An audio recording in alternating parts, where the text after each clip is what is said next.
Good morning, everyone, and welcome to Kitchener's 2013 State of the City Address. This event is being broadcast live on Rogers TV, and we thank Rogers for their interest and their coverage.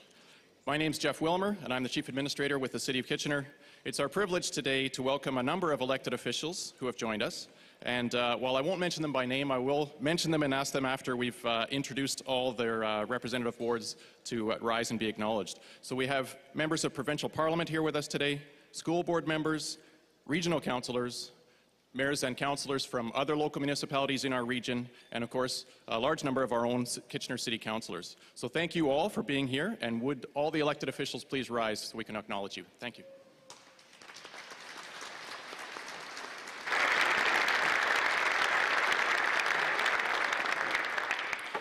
So as in previous years, this breakfast is a charitable event, and the proceeds benefit the community through the work of the Kitchener and Waterloo Community Foundation. The foundation serves the greater KW area and strives to improve the quality of life for all citizens. It does this through building assets, making grants, and promoting education and leadership opportunities. Our community foundation works together with the Cambridge and North Dumfries Community Foundation to produce an annual checkup, which we all know as Waterloo Region's Vital Signs. This is a report that sparks dialogue, creates connections, and inspires action. In addition to inspiring civic engagement, the Community Foundation helps philanthropists by identifying areas of greatest need. And in 2012, the foundation granted almost $250,000 to local charities and nonprofit organizations. So thank you all once again for making it here through tough weather to join this event and in support of the Kitchener and Waterloo Community Foundation. Now, you've likely noticed the cards on your table, cards that look like this, State of the City, and there's room for you to write on them. There's a reason for those, and I'll leave it to the Mayor to explain more.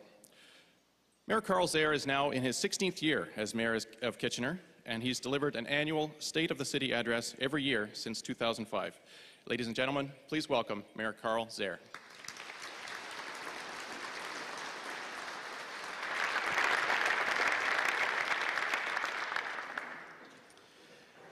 Thank you very much, Jeff, and good morning, everyone. It's great to be here. Welcome.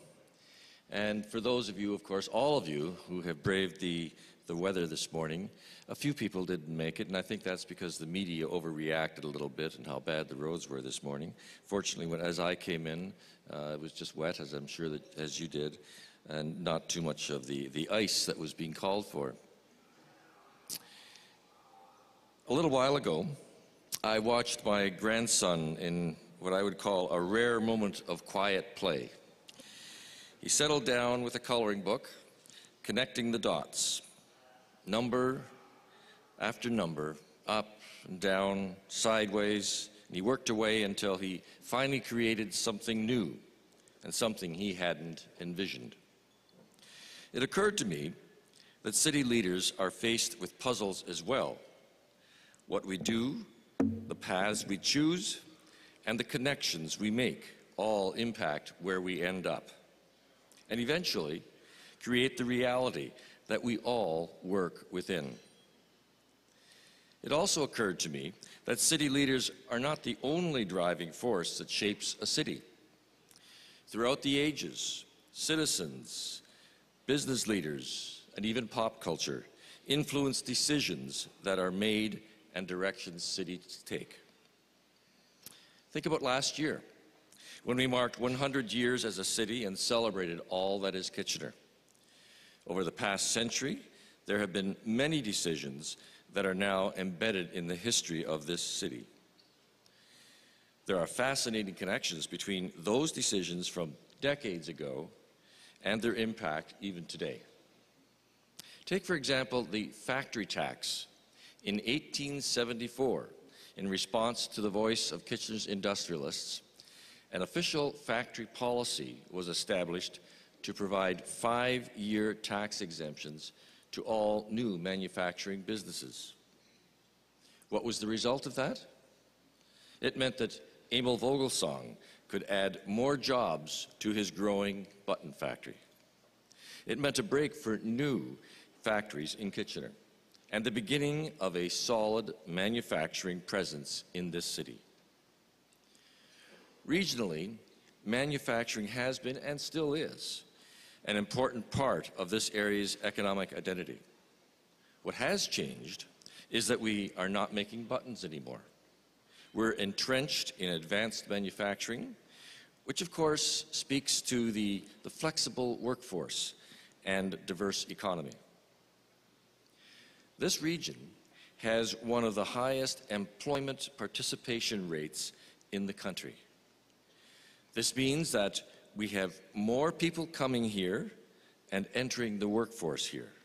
In fact, a senior economist with BMO recently noted that this region will likely see more than 13,000 jobs created by the end of 2016.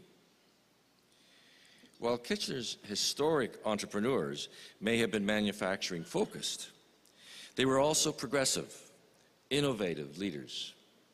And I'm sure the dots were not always aligned for them. Even today, we don't always have the complete picture in front of us as we face making decisions that will shape the future of this city.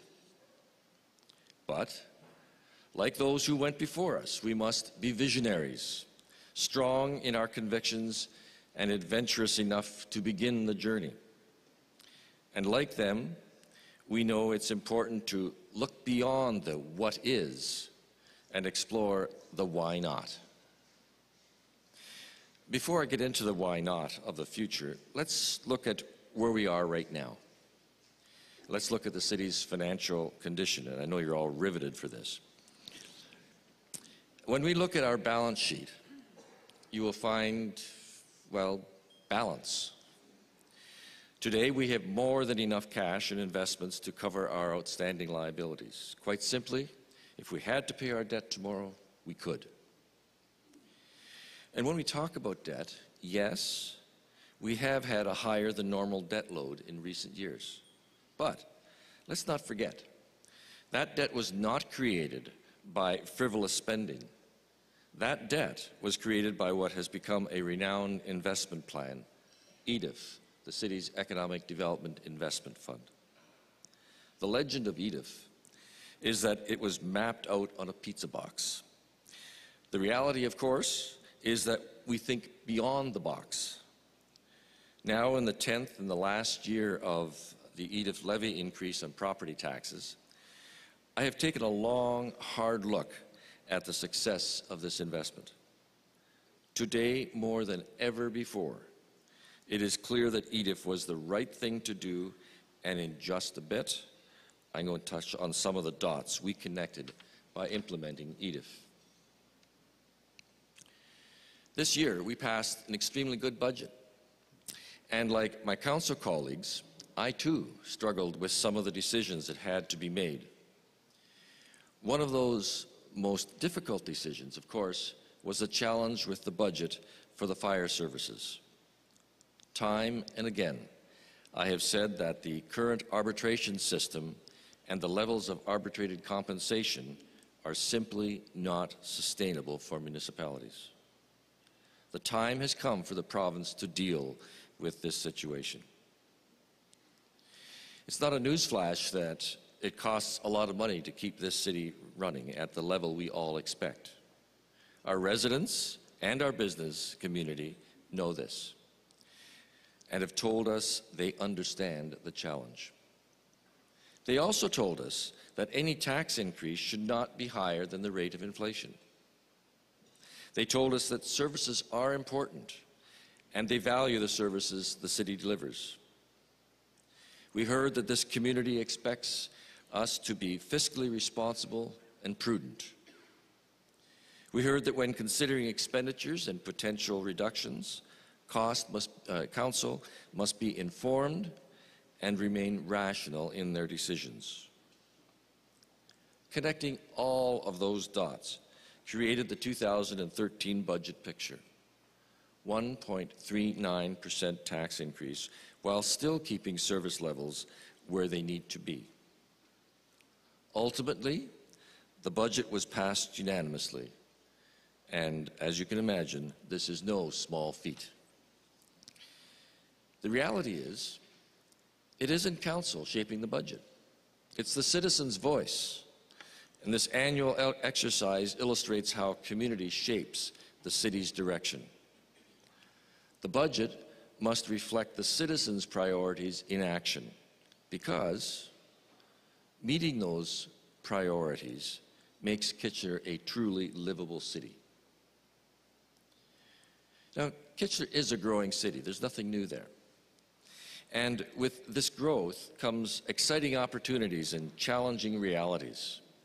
Like cities across this country, we must find a way to deal with crumbling infrastructure, a changing economy, and the responsibility of creating a healthy and a sustainable environment. And we're working on it. In 2011, for example, Kitchener Council approved a corporate asset management program. This program created an inventory of the city's assets and a plan to help deal with future demands of maintaining and investing in the city assets. Kitchener has, and I would think continue, to take a long-term approach to planning for the future. That kind of planning, that kind of investing pays off.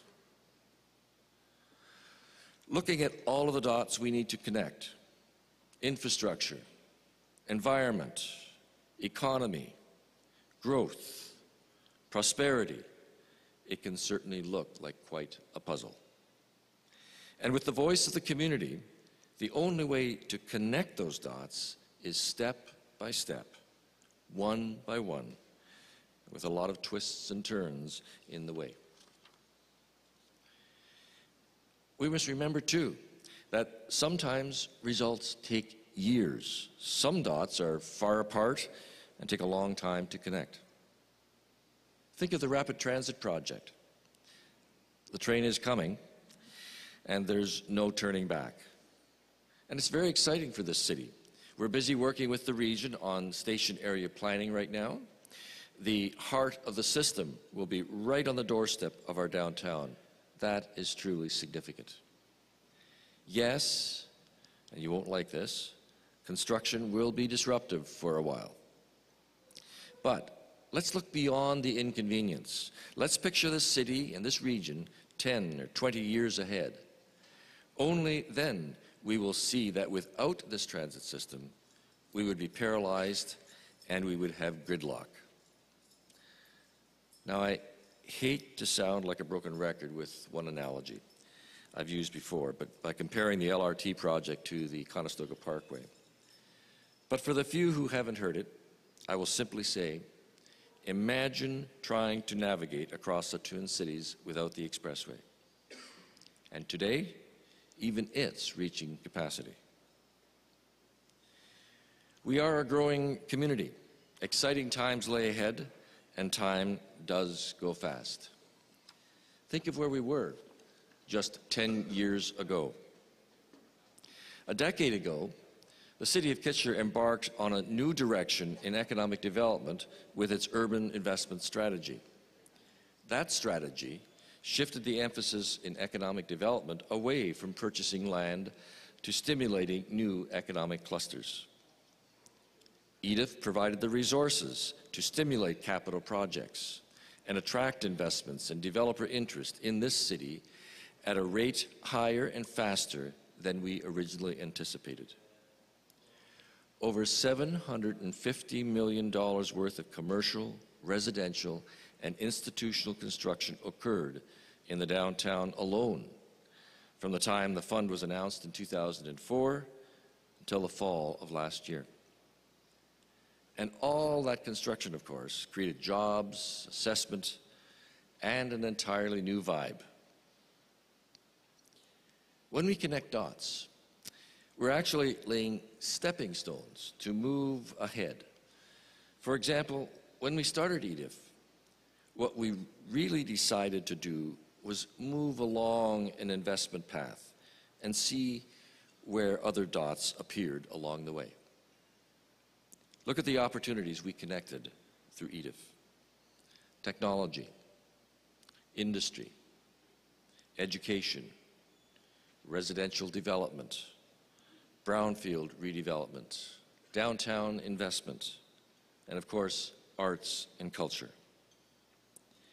Each of these sectors creates exciting new dots that reach far, far beyond our downtown and city boundaries. City boundaries, I'm going to digress from my notes for a moment. When I think of city boundaries, another issue comes to mind, and that's the casino issue. Casinos know no civic boundaries, and we are a region that needs to deal with this, not just individual municipalities. Of course, the City of Kitchener will be having a consultation on this in April, on April 23rd and the 30th. And we're really inviting the public, all of you and anybody else, whether you're for it or against it, to tell us what you are thinking. On April the 15th, you can start to do that online, and the April 23rd and 30th in person at special meetings, and ultimately Council will make a decision on this on May the 13th. So I encourage you to participate. Now let me get back to my script and let me tell you what this community really is about. Research, innovation, and investment are happening throughout this community. The streetscape is changing in Kitchener's core and in the entire city. Gone are the days when people came downtown just to work or take care of business. We're creating more homes in the core. People want to live here and people want to stay here. I'm pleased to say that the Andren Group has just confirmed with us that there will be shovels in the ground this summer for the City Centre condominium project. In fact, I understand the site plan will be submitted for approval immediately after this breakfast. Right, Peter? He's committed now. And the city is in the process of finalizing the transfer of the former Mayfair Hotel and adjacent building to the Mayfair to the Mayfair Hotel Development Corporation. This is expected to take place by the end of this month, and we are very excited about the redevelopment of these buildings into a boutique hotel in the heart of the city. The third one, the Momentum Development Condominium Tower, planned for the corner of King and Victoria Streets, will be a striking structure at the gateway to downtown Kitchener. And just a few blocks from here is Victoria Commons, a brownfield redevelopment at 1 Adams Street. This is much more than just new townhomes and condominiums. It's an entire community, complete with its own piazza. And finally, the new consolidated provincial courthouse on Frederick Street opened its doors in early March. And being just steps away from the Duke food block, there's no doubt those restaurants will see a lot of new faces over the next few months.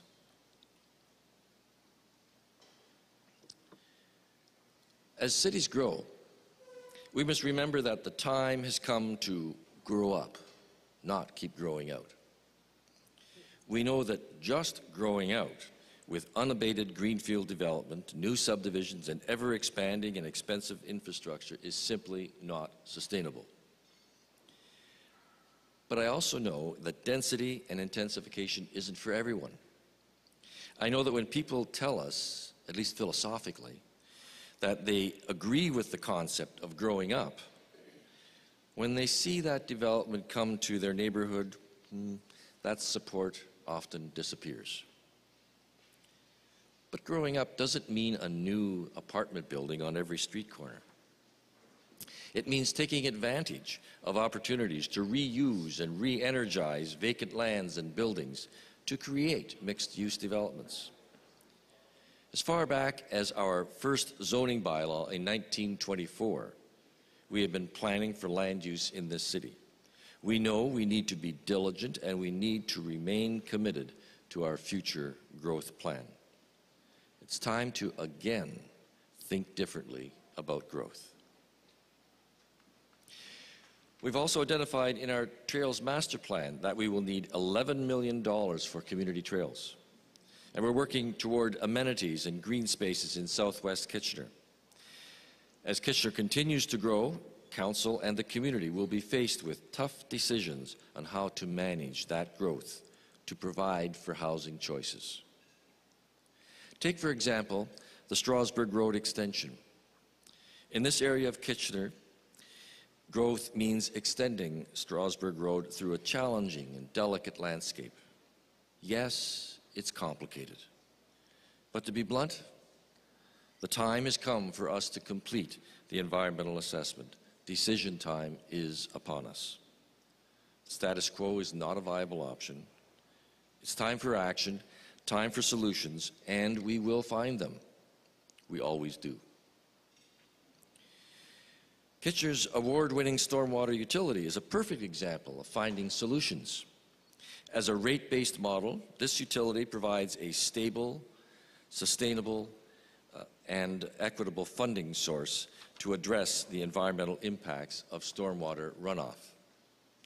To some, this may not be a perfect solution, but let's not forget that without this rate model, we cannot meet the demands to improve the stormwater service program, ensure protection of our water source, and have the necessary funding needed to replace aging stormwater infrastructure like pipes and catch basins. Stormwater management is not cheap.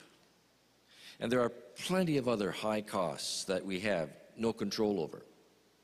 Just look at the damage of the emerald ash borer has done to so many trees in some of the city's established neighborhoods. It's sad.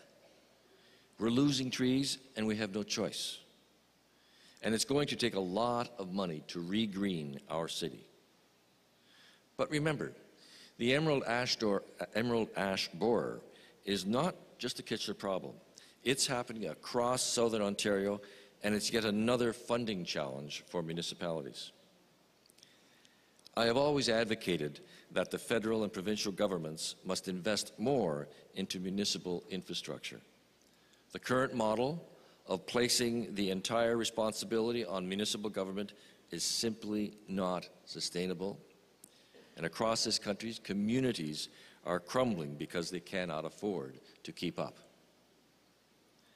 And I'm only talking about keeping up with maintenance. So many communities haven't even started to deal with improving infrastructure. Think about it. Municipalities own and operate 53% of the country's public infrastructure, but collect just 8 cents of every tax dollar paid in this country. It's not new information. We've known this. And it's also not news that, on their own, municipalities simply don't have the revenue tools to rebuild infrastructure. What is clearly needed is a stable, sustainable, long-term funding plan. This is where municipalities need help. When infrastructure is built to last a century or more, somewhere along the line, there has to be money to repair, update, or replace it. Together with my elected colleagues, we have been advocating for more investment from the other orders of government for years, and we will continue to do so. Relying on municipal revenue alone is not a sustainable model. I'm pleased to say that when the federal budget was tabled just a few weeks ago, it contained important implications for municipalities. In particular, the federal government indexing of the gas tax transfer means almost $27 million in additional gas tax funding for Kitchener over the next 20 years. So, before we go out and spend that money too quickly, we must realize that this is really only about $200,000 to $300,000 more per year in the early years. What I'm hoping, though, is that this budget is a signal and a recognition that a new and stronger financial partnership will be developed between municipalities and other orders of government. Calling for federal and provincial funds does not mean we've been sitting back doing nothing. Like all municipalities, we're doing everything we can. We've utilized the gas tax funding. We've used infrastructure stimulus funding. We've used our property taxes and utility revenues. In 2004, we implemented an infrastructure renewal program. However, because of the escalating costs of construction, this program now has a backlog in excess of $160 million for underground services in our city alone, let alone the region and the other municipalities. If infrastructure continues to deteriorate, in 25 years, that's just one generation away. Our children will inherit nothing short of a crisis, a real threat to the quality of life that we all enjoy. And it's not just here. Municipalities across this country are facing this crisis, and many don't even have a clear picture of their assets and how they're going to manage future demands. Municipalities are calling for a game changer, because honestly, we're at the point where we're all just treading water. We will continue looking for solutions by working with the Federation of Canadian Municipalities, and the budget changes that I mentioned a few moments ago came about because of the advocacy work of FCM officials, including Councillor Barry Verbanovich, who was the immediate past president of FCM. We will continue working with the Big City Mayors Caucus, the Association of Municipalities of Ontario, and the Large Urban Mayors Caucus of Ontario to raise awareness of the infrastructure crisis and to find answers and to solidify support. We will not give up, we will find ways, and we will find solutions. Finding solutions, looking for options, and being innovative are at the heart of everything that we do here in Kitchener, and that we have done. We've created an entire district and a creative cluster around innovation. But I believe it goes further than the exciting new technologies that have placed our digital companies on the world stage. Innovation, to me, is about being daring. It's about seeing a dot in the distance and wondering what would happen if you went there. It's about learning to take risks to create a new picture. You need to dream. And when the community participates, dreams really take shape. Take, for example, the creative sector. Through community vision and business and education collaboration, we will be showcasing digital art in an innovative project planned for later this year. So stay tuned on that one. We're also growing Music Works, a community-based initiative to enhance success in the local music cluster. With the local digital media community, artists and business, we will be launching our first ever music industry conference on May the 11th.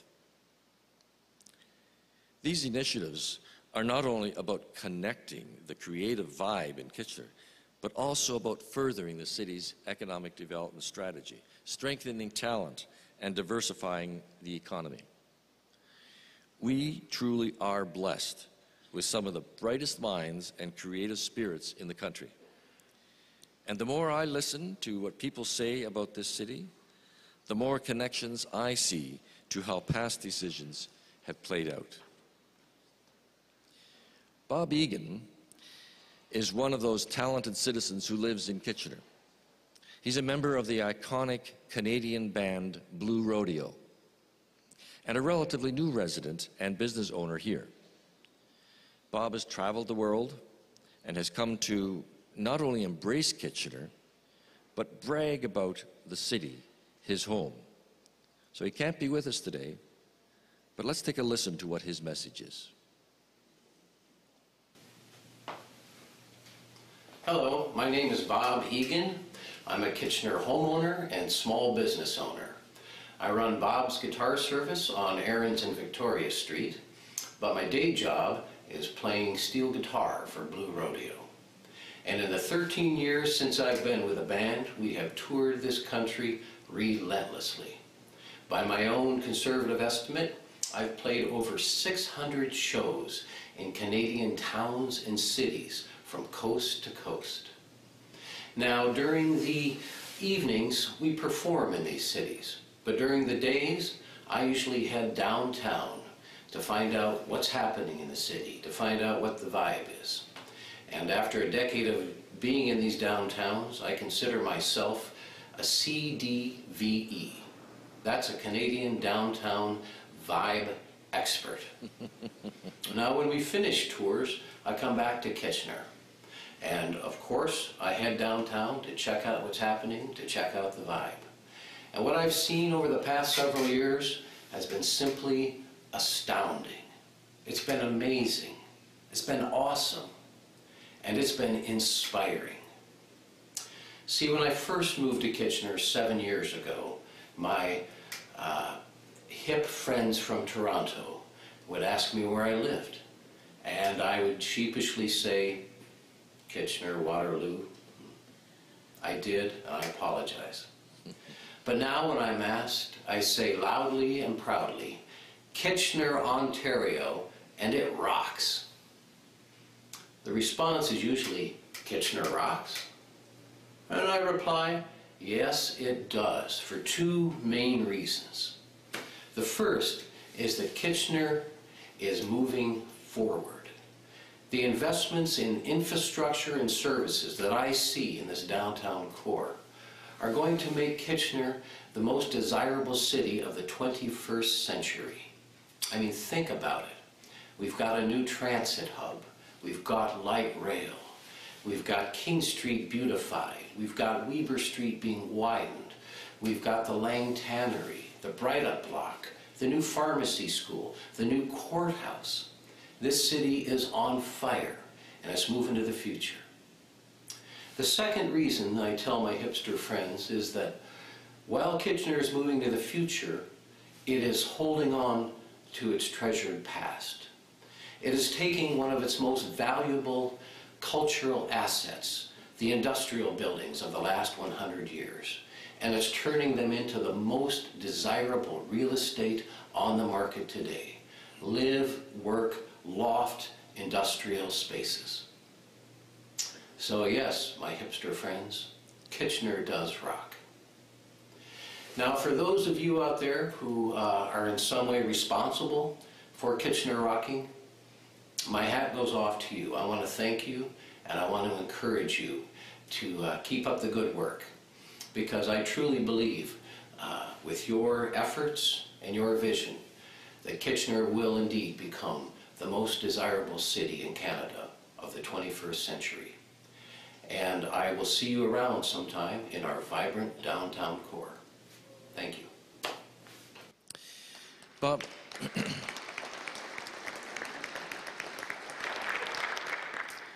Bob's right. It takes people to make a city rock. Certainly, Kitchener is authentic. We're a bit gritty, and we don't hide our bruises, but we celebrate our victories and we find solutions to challenges. We connect dots. Bob tipped his hat to all of us, and I'd like to take this one step further. We know we don't always have to have the final picture in mind when we start connecting dots. We know that if we plan carefully, work together, and keep the goal of creating something better in mind, we will continue to succeed. Council can prepare the conditions for success, but it takes a community to deliver. So my challenge to all of you who are here this morning and those who are watching on Rogers Television, take those cards, and if you're watching on television, you have to make up your own card and send it in. So take those cards that Jeff spoke of earlier, they're in front of you. Tell us how we can continue making Kitchener rock. Let's share those ideas that will make us, as Bob said, the most desirable city in Canada. Last November, Dr. Lloyd Axworthy spoke at CTT's annual international reception and dinner. His description of this region was very similar to Bob's. He said, "This is a place that excites imagination, a place where ideas grow." He also said that the time has come to decide if we're going to shape or be shaped. And I'm sure it comes as no surprise when I tell you, I believe we have no choice but to shape our community. And I've never been more excited about what lies ahead, about those opportunities to shape our city. Just like my grandson's anticipation as connecting those dots, I'm eager to see what will come next. It's time to own our future.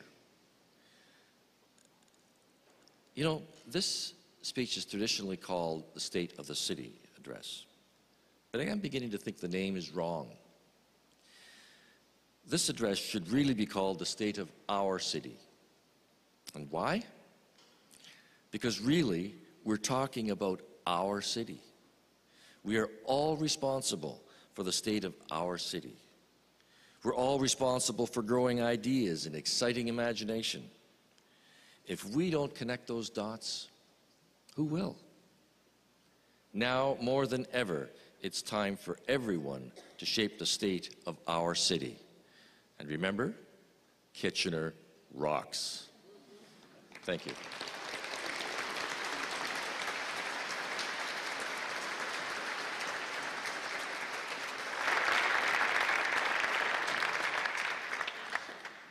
Thank you very much, Carl, and thank you very much, everyone. As Bob Egan said, and the Mayor reflected, we all have a piece of the opportunity here to continue making Kitchener rock, and we can all look back on how we individually and as organizations and groups have helped to build the great community that we have here. Thank you all for being here today, and on behalf of the Kitchener and Waterloo Community Foundation, thank you for your support of this event and for your support of that group and the great work that they do. A reminder once more that as you exit, if you're parked in the parking garage, please mention that you're here for the State of Our City address, and that will get you out without having to pay. And also, you'll notice the table centers, the flowers that are there. If at each table there's one person who would love to take one of those home or to their office, you're welcome to do that. Again, thank you all for being here, and a special thank you to the members of the Kitchener Youth Action Council who are seated front and center here.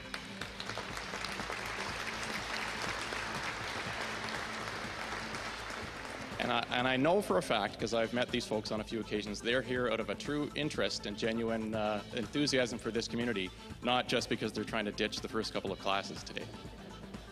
Thank you all again for being here. Have a great day.